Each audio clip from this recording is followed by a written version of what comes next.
the line between a family crisis and child abuse can often be vanishingly thin. But not crossing that line can also be just as simple as some training, resources, or even a moment of respite. Here to talk about providing that help is Sue Watson. She's executive director of the Exchange Club Family Center.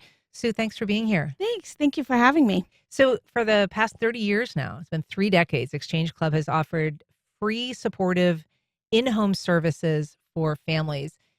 Who's eligible for this? I think we often think of people reaching out for help like this or being required to have help like this, something that's court ordered. Who are your clients, so to speak? Any family in Duval County, Clay County, St. Johns, or Nassau County has a child under the age of 18. So we're free and anybody can, and we all need help, right? We all need a partner in our life. We all need that support. So you don't need to be court-ordered. We are the primary prevention. We want to work with families before they get into the deep end of the pool or start working with the courts or DCF. We want to support them and become partners with them to support them in their home way before any of that happens. And so, if someone was thinking about reaching out for help, I mean, who do you think, at what point would you urge people to reach out if they have concerns just about life stressors? What are some of the triggers that people have that would prompt them to reach out to you? So any type of stressor, getting your children up to school in the morning is a nightmare and you're late for work every single day.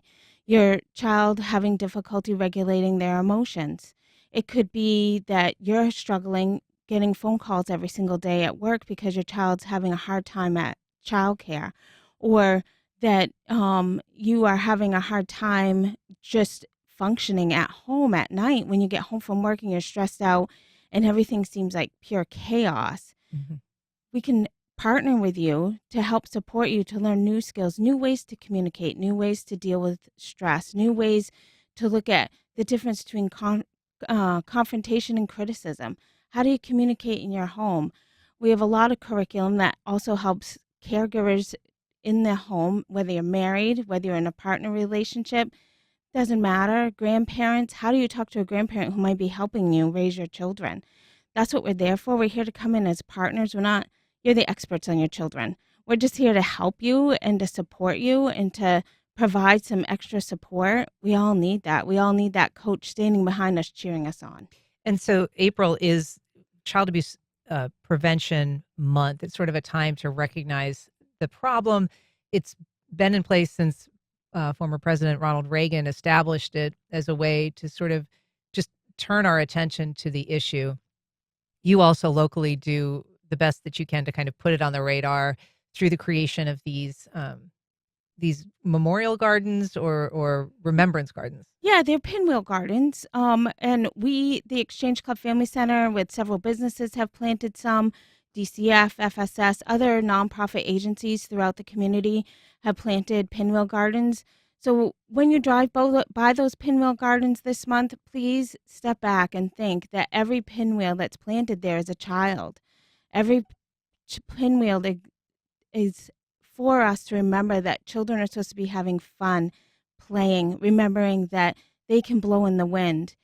We cannot teach children not to be abused, but we can help the community. We can support the parents. We can be partners in this. And so we just hope that when you see those pinwheels that you look, how can I help?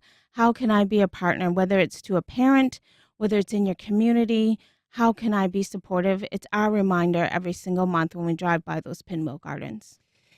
In your annual event, you do an awards ceremony to recognize people in the community, partners, volunteers, people who've really stepped up to help combat and prevent child abuse.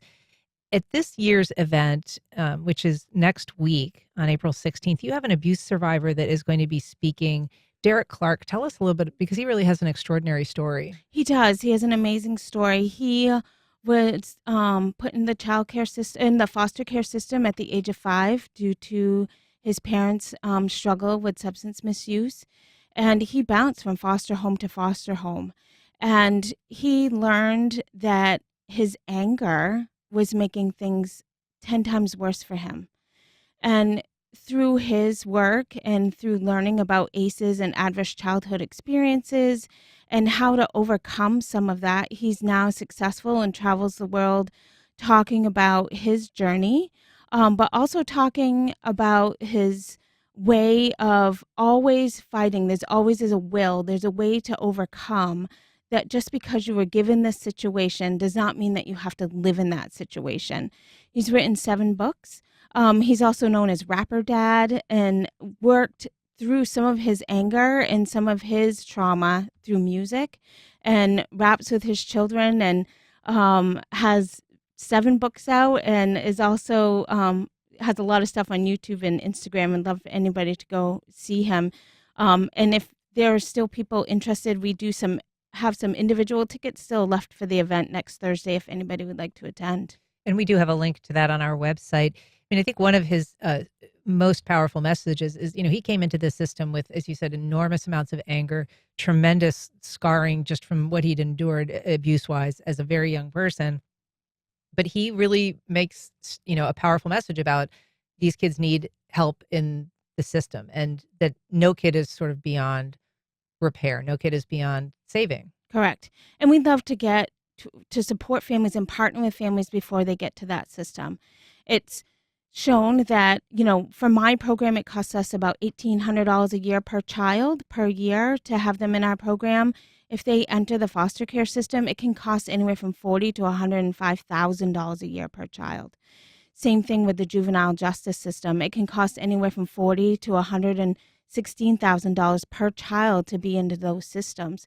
If we can support families and support parents, that would be the ideal now, and be their partners now. We just had a case where, our home visitor, our parent aides that we call them, was working with a mom whose 5-year-old, almost 6-year-old, had already been Baker acted twice, costing the state thousands of dollars. We got a picture the other day from her with him standing on a stage at school getting Student of the Month. It makes such an impact just to give parents help. We're there to partner with them. We're there to support them. Well, the 30th annual Child Abuse Prevention and Awards Luncheon is being held by the Exchange Family Center of Northeast Florida. As you mentioned, it's Thursday, April 16th. We have a link on our website. Sue Watson, thanks for the work you do. Thanks so much for being here. Thank you for having us.